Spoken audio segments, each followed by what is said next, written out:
Chapter 22. Arrival in New Orleans. Glimpse of Freeman Genois, the record.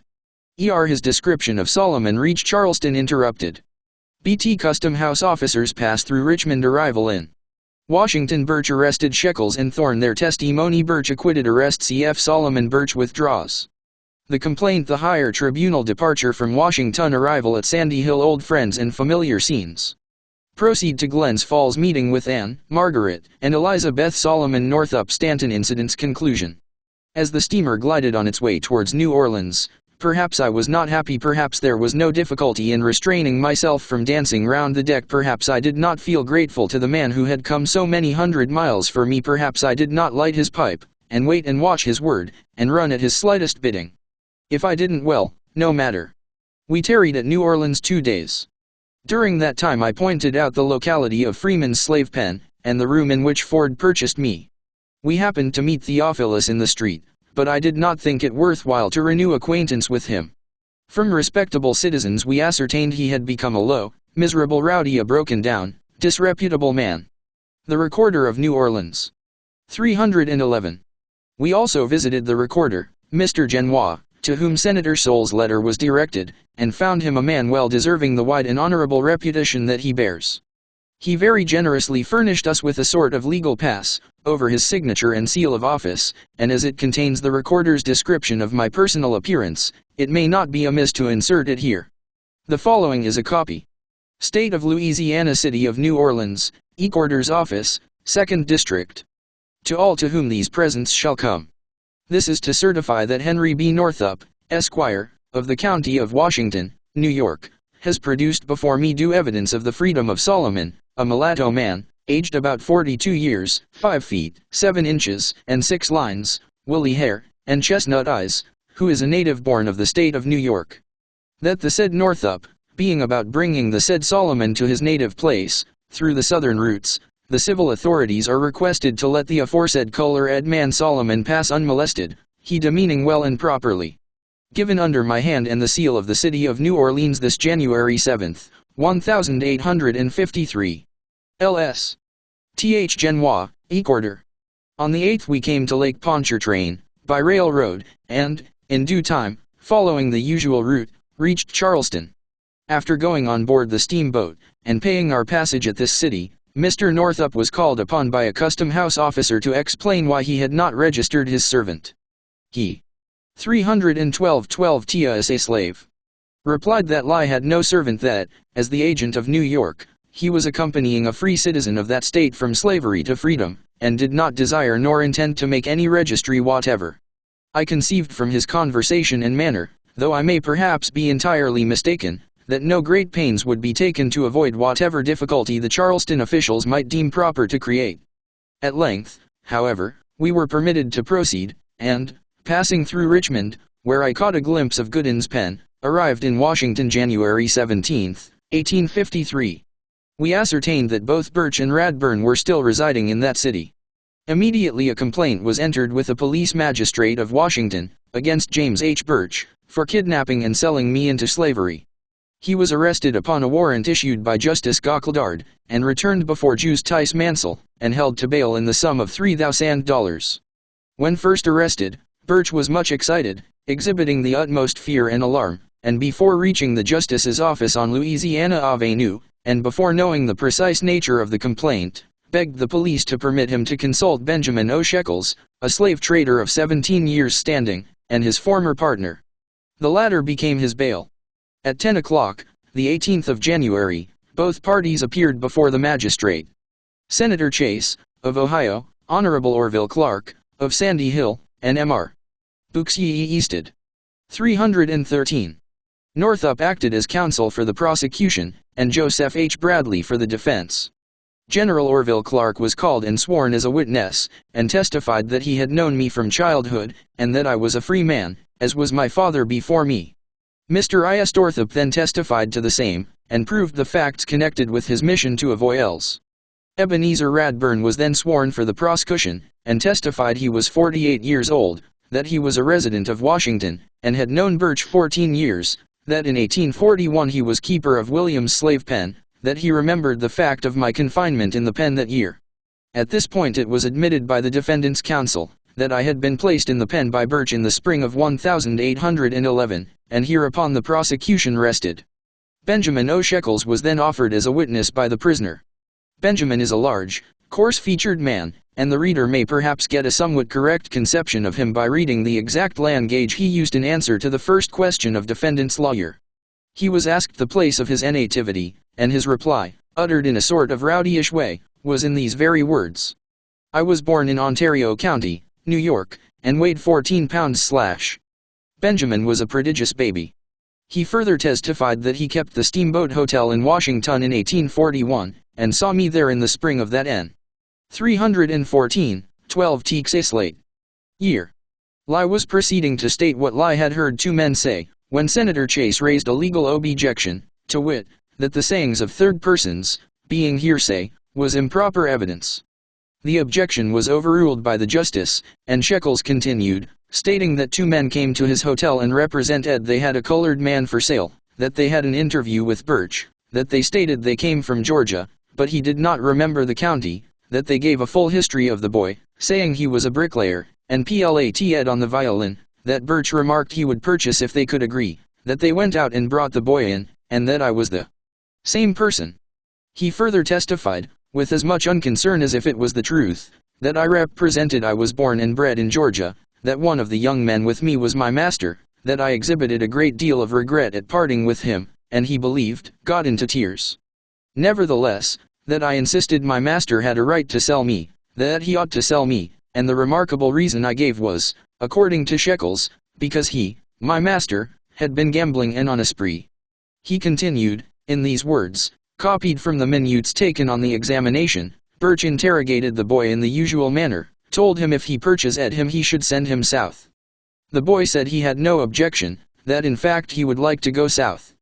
Birch paid $650 for him, to my knowledge. I don't know what name was given him, but think it. Sia Eccles and Thorne. 315. Was not Solomon. Did not know the name of either of the two men.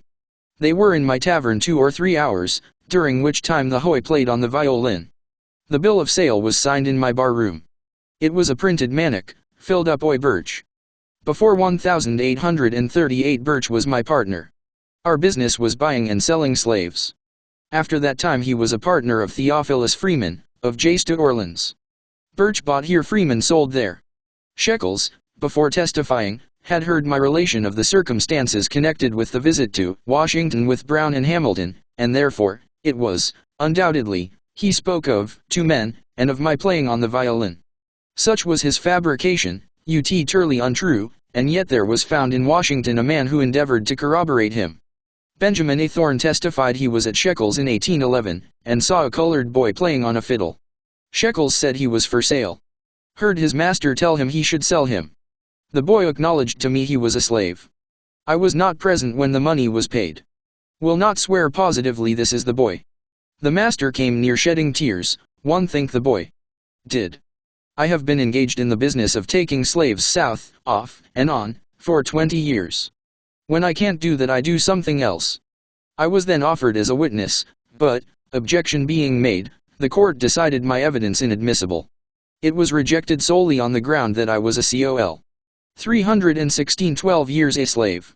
Ord man the fact of my being a free citizen of New York not being disputed. Shekels having testified there was a bill of sale executed, Birch was called upon by the prosecution to produce it, inasmuch as such a paper would corroborate the testimony of Thorne and Shekels. The pre-Warner's counsel saw the necessity of exhibiting it, or giving some reasonable explanation for its non-production. To effect the latter, Birch himself was offered as a witness in his own behalf. It was contended by counsel for the people, that such testimony should not be allowed, that it was in contravention of every rule of evidence, and if permitted would defeat the ends of justice. His testimony, however, was received by the court. He made oath that such a bill of sale had been drawn up and signed, but he had lost it, and did not know what had occurred of it. Thereupon the magistrate was requested to dispatch a police officer to Birch's residence, with directions to bring his books, containing his bills of sales for the year 1841. The request was granted, and before any measure could be taken to prevent it, the officer had obtained possession of the books, and brought them into court. The sales for the year 181:1 were found, and carefully examined, but no sale of myself, by any name, was discovered. Upon this testimony the court held the fact to be established, that Birch came innocently and honestly by me, and accordingly he was discharged. Percent east of Solomon. 317. An attempt was then made by Birch and his satellites, to fasten upon me the charge that I had conspired with the two white men to defraud him. With what success, appears in an extract taken from an article in the New York Times, published a day or two subsequent to the trial. The counsel for the defendant had drawn up, before the defendant was discharged, an affidavit, signed by Birch, and had a warrant out against the colored man for a conspiracy with the two white men before referred to defraud Birch out of $625. The warrant was served, and the colored man arrested and brought before Officer Goddard. Birch and his witnesses appeared in court, and LBIS Northup appeared as counsel for the colored man, stating he was ready to proceed as counsel on the part of the defendant, and asking no delay whatever. Birch, after consulting privately a short time with Shekels, stated to the magistrate that he wished him to dismiss the complaint, as he would not proceed farther with it. Defendant's counsel stated to the magistrate that if the complaint was withdrawn, it must be without the request or consent of the defendant. Birch then asked the magistrate to let him have the complaint and the warrant, and he took them. The counsel for the defendant objected to his receiving them, and insisted they should remain as part of the records of the court, and that the court should endorse the proceedings which had been had under the process. Birch delivered them up, and the court rendered a judge 318 12 years a slave. Merit of discontinuance by the request of the prosecutor, and filed it in his office. There may be those who will affect to believe the statement of the slave trader, those in whose minds his allegations will weigh heavier than mine. I am a poor colored man, one of a downtrodden and degraded race, whose humble voice may not be heeded by the oppressor, but knowing the truth, and with a full sense of my accountability, I do solemnly declare before men, and before God, that any charge or assertion, that I conspired directly or indirectly with any person or persons to sell myself, that any other account of my visit to Washington, my capture and imprisonment in William's slave pen, than is contained in these pages, is utterly and absolutely false. I never played on the violin in Washington. I never was in the Steamboat Hotel, and never saw Thorne or Shekels, to my knowledge, in my life, until last January. The story of the trio of slave traders is a fabrication as absurd as it is base and unfounded. Were it true, I should not have turned aside on my way back to liberty for the purpose of prosecuting Birch. I should have avoided rather than sought him. I should have known that such a step would have resulted in rendering me infamous. Under the circumstances, longing as I did to behold my family, and elated with the prospect of returning home, it is an outrage upon probability to suppose I would have run the hazard, not only of exposure, but of a criminal departure from Washington. 319. Prosecution and conviction, by voluntarily placing myself in the position I did, if the statements of Birch and his confederates contain a particle of truth. I took pains to seek him out, to confront him in a court of law, charging him with the crime of kidnapping, and the only motive that impelled me to this step, was a burning sense of the wrong he had inflicted upon me, and a desire to bring him to justice. He was expiated, in the manner, and by such means as have been described. A human tribunal has permitted him to escape, but there is another and a higher tribunal, where false testimony will not prevail, and where I am willing, so far at least as these statements are concerned, to be judged at last. We left Washington on the 20th of January, and proceeding by the way of Philadelphia, New York, and Albany, reached Sandy Hill in the night of the 21st. My heart overflowed with happiness as I looked around upon old familiar scenes, and found myself in the midst of friends of other days. The following morning I started, in company with several acquaintances, for Glens Falls, the residence of Anne and our children. As I entered their comfortable cottage, Margaret was the first that met me. She did not recognize me. When I left her, she was but 7 years old, a little prattling girl, playing with her toys. Now she was grown to womanhood, was married, with a bright-eyed boy standing by her side, not forgetful of his 320 teeks a slave. Enslaved, unfortunate grandfather, she had named the child Solomon Northup Stanton. When told who I was, she was overcome with emotion, and unable to speak. Presently Elizabeth entered the room, and Anne came running from the hotel, having been informed of my arrival. They embraced me, and with tears flowing down their cheeks, hung upon my neck. But I draw a veil over a scene which can better be imagined than described. When the violence of our emotions had subsided to a sacred joy, when the household gathered round the fire, that sent out its warm and crackling comfort through the room, we conversed of the thousand events that had occurred, the hopes and fears, the joys and sorrows, the trials and troubles we had each experienced during the long separation. Alonzo was absent in the western part of the state. The boy had written to his mother a short time previous, of the prospect of his obtaining sufficient money to purchase my freedom. From his earliest years, that had been the chief object of his thoughts and his ambition. They knew I was in bondage. The letter written on board the brig, and Clem Bay himself, had given them that information. But where I was, until the arrival of Bay's letter, was a matter of conjecture. Elizabeth and Margaret once returned from school, so Anne informed me, weeping bitterly.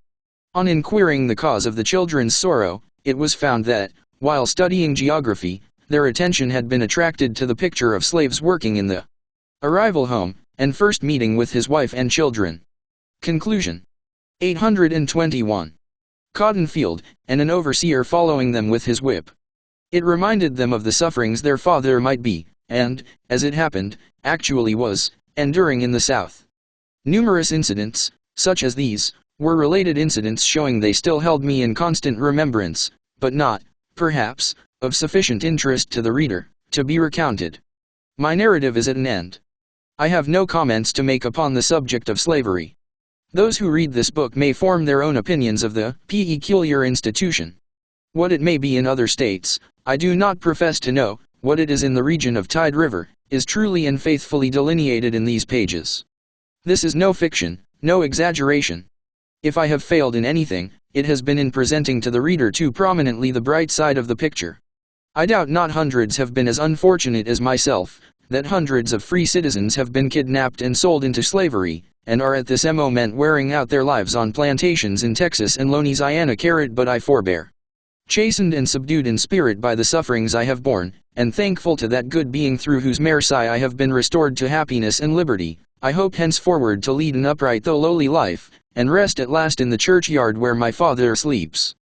We recommend that the governor appoint Henry B. Northup, of the village of Sandy Hill, Washington County, New York, as one of the agents to procure the restoration and return of Solomon Northup, named in the foregoing memorial of Anne Northup. Dated at Sandy Hill, Washington, O.B., N.Y., November 20th, 1852. Signed. Peter Holbrook, Daxiel Sweet, B.F. Hogue, Almone Clark. Charles Hughes, Beeks Jemmix Ferris, E.D. Baker, Josiah H. Brown. Everly Clark. State of New York. Washington County, S.S.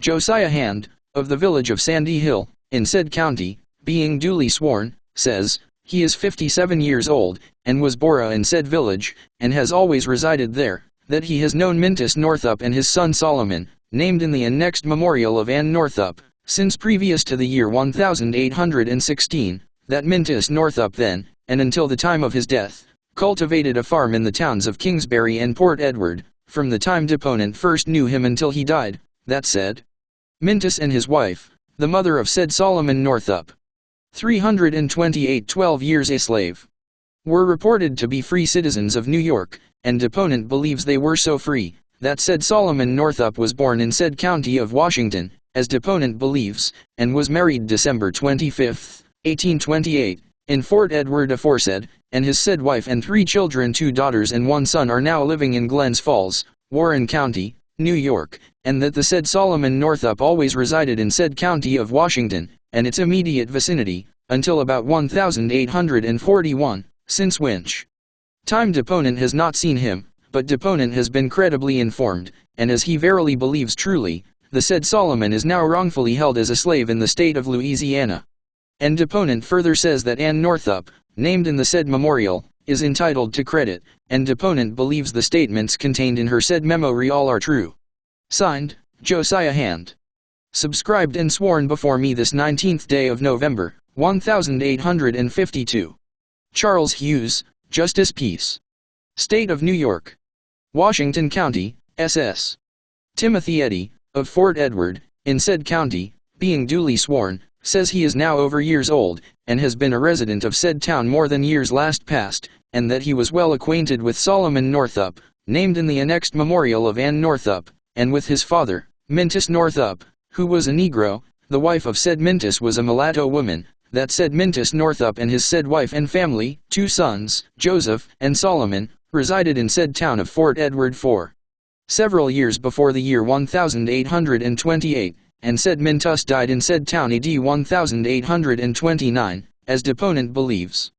And deponent further says that he was a justice of the peace in said town in the year 1828, and as such justice of the peace, he, on the 25th day of Dekar, 1828, joined the said Solomon. Appendix 329. Northup in marriage with Ann Hampton, who is the same person who has subscribed the annexed memorial. And deponent expressly says, that said Solomon was a free citizen of the state of New York, and always lived in said state, until about the year AD 1840, since which time deponent has not seen him, but has recently been informed, and as deponent believes truly, that said Solomon Northup is wrongfully held in slavery high or near Marksville, high the parish of Avoyelles, high the state of Louisiana. And deponent further says, that said Mintus Northup was nearly 60 years old at the time of his death, and was, for more than 30 years next prior to his death, a free citizen of the state of New York. And this deponent further says, that Ann Northup, the wife of said Solomon Northup, is of good character and reputation, and her statements, as contained in the memorial hereto annexed, are entitled to full credit. Signed, Timothy Eddy.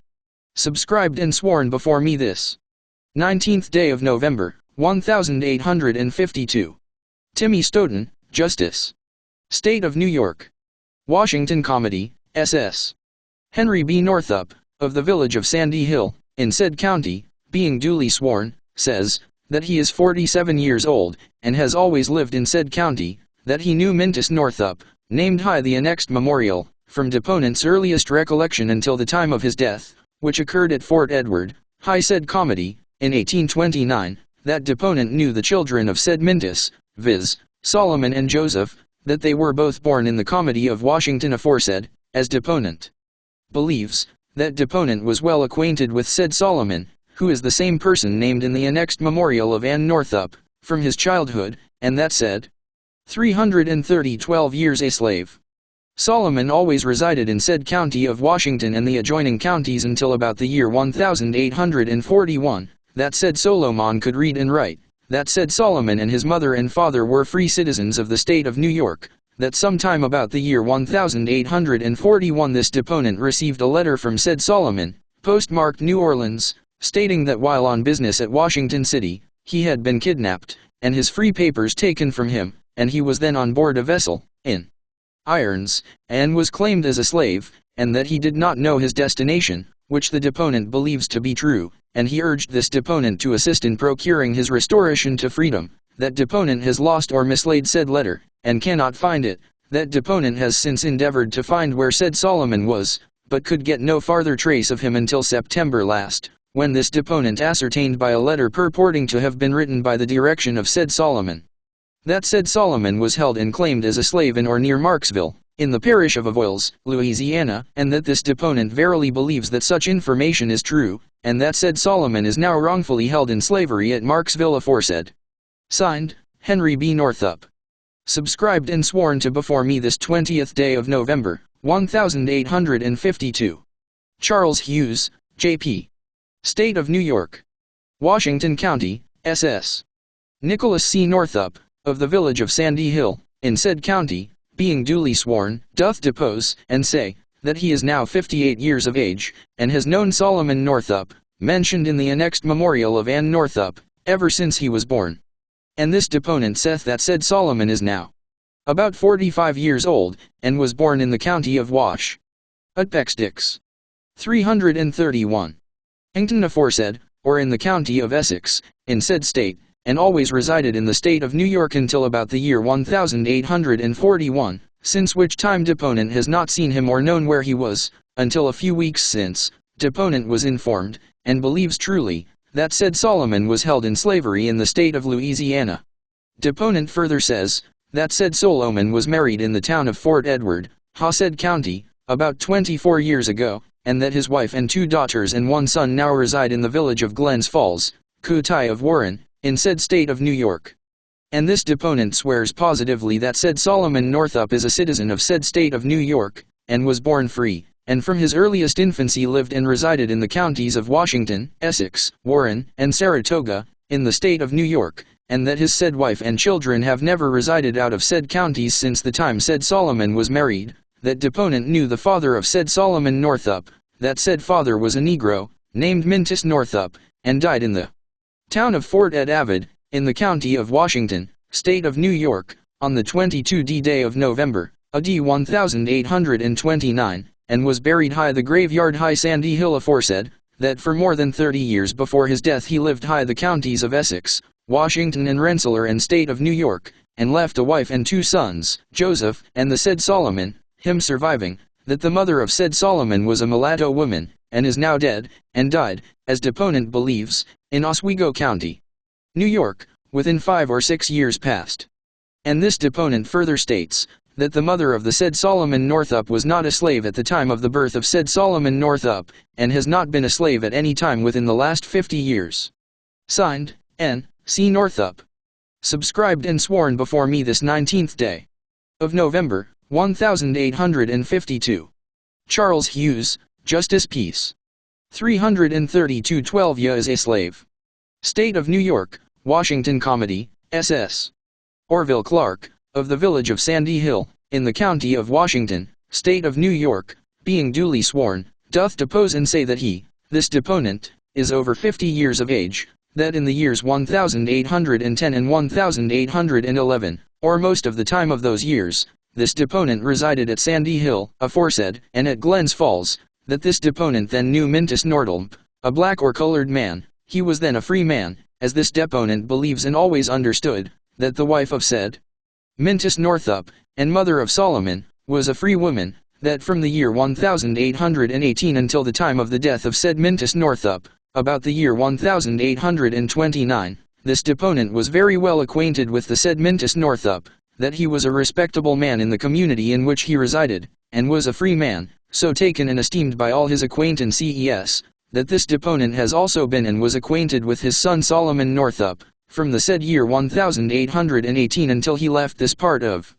the country, about the year 1840 or 1841, that he married Ann Hampton, daughter of William Hampton, a near neighbor of this deponent, that the said Ann, wife of said Solomon, is now living and resides in this vicinity, that the said Mintus Northup and William Hampton were both reputed and esteemed in this community as respectable men. And this deponent saith that the said Mintus Northup and his family, and the said William Hampton and his family, from the earliest recollection and acquaintance of this deponent with him, as far back as 1810, were always reputed, esteemed, and taken to be, and this deponent believes, truly so, free citizens of the state of New York. This deponent knows the said William Hampton, under the laws of this state, was entitled to vote at our elections, and he believes the said Mintus Northup also was entitled as a free citizen with the property qualifica. Appendix 333. And this deponent further saith, that the said Solomon North, son of said Mintus, and husband of said Ann Hampton, when he left this state, was at the time thereof a free citizen of the state of New York. And this deponent further saith, that said Ann Hampton, wife of Solomon Northup, is a respectable woman, of good character, and I would believe her statements, and do believe the facts set forth in her memorial to His Excellency, the Governor, in relation to her said husband, are true. Signed, Creville Clark. Sworn before me, November 19, 1852. U.G. Paris, Justice of the Peace. State of New York. Washington County, SS. Benjamin Ferris, of the village of Sandy Hill, in said county, being duly sworn, doth depose, and say that he is now 57 years old, and has resided in said village 45 years, that he was well acquainted with Mintus Northup, named in the annexed memorial of Ann Northup, from the year 1816 to the time of his death, which occurred at Port Edward, in the fall of 1829, that he knew the children of the said Mintus, namely, Joseph Northup and Solomon Northup, and that the said Solomon is the same person named in said memorial, that said Mintus resided in the said county of Washington to the time of his death, and was, during all that time, a free citizen of the said state of New York, as deponent verily believes, that said memorialist, Ann Northup, is a woman of good character, and the statement contained in her memorial is entitled to credit. Signed, Benjamin Ferris. Sworn before me, November 19, 1852. U.G. Paris, Justice of the Peace. 331 12 years Isla. State of New York, Executive Chamber, Albany, November 30, 1852. I hereby certify that the foregoing is a correct copy of certain proofs filed in the Executive Department, upon which have appointed Henry B. Northup an agent of this state, to take proper proceedings in behalf of Solomon Northup, therein mentioned. Signed, Washington Hunt. By the Governor. J.F.R., Private Secretary. State of New York, Executive Department. Washington Hunt, Governor of the State of New York. To whom it may concern, greeting. Whereas, I have received information on oath, which is satisfactory to me, that Solomon Northup, who is a free citizen of this state, is wrongfully held in slavery, in the state of Louisiana. And whereas, it is made my duty, by the laws of this state, to take such measures as I shall deem necessary to procure any citizen so wrongfully held in slavery, to be restored to his liberty and returned to this state. Be it known, that high pursuance of Chapter 375 of the laws of this state, passed in 1840, one have constituted, appointed, and employed Henry B. Northup, Esquire, of the county of Washington, in this state, an agent, with full power to effect the restoration of said Solomon Northup, and the said agent is hereby authorized and empowered to institute such proper and legal proceedings, to procure such evidence, retain such counsel, and finally to take such measures as will be most likely to accomplish the object of his said appointment. He is also instructed to proceed to the state of Louisiana Appendix 660. With all convenient dispatch, to execute the agency hereby created. High witness whereof, I have hereunto subscribed my name, L.S., and affixed the privy seal of the state, at Albany, Tins 23d day of November, in the year of our Lord 1852. Signed, Washington Hunt. James F. Eagles, Private Secretary. See page 309. State of Louisiana, Parish of Avoyelles. Before me, Aristide Barbin, Recorder of the Parish of Avoyelles, personally came and appeared Henry B. Northup, of the County of Washington, State of New York, who hath declared that by virtue of a commission to him as agent of the State of New York, given and granted by His Excellency, Washington Hunt, Governor of the said State of New York, bearing date the 23d day of November, 1852, authorizing and empowering him, the said Northup, to pursue and recover from slavery a free man of color, called Solomon Northup, who is a free citizen of the State of New York, and who was kidnapped and sold into slavery, in the State of Louisiana, and now in the possession of Edwin Epps, of the State of Louisiana, of the Parish of Avoyelles. He, the said agent, hereto signing, acknowledges that the said Edwin has this day given and surrendered to him as such agent, the said Solomon Northup, free man of color, as aforesaid, order that he be restored to his freedom, and carried back to the said State of New York, pursuant to said commission, the said Edwin Epps being satisfied from the proofs produced by said agent, that the said Solomon Northup is entitled to his freedom. The parties consenting that a certified copy of power of attorney be annexed to this act. The end.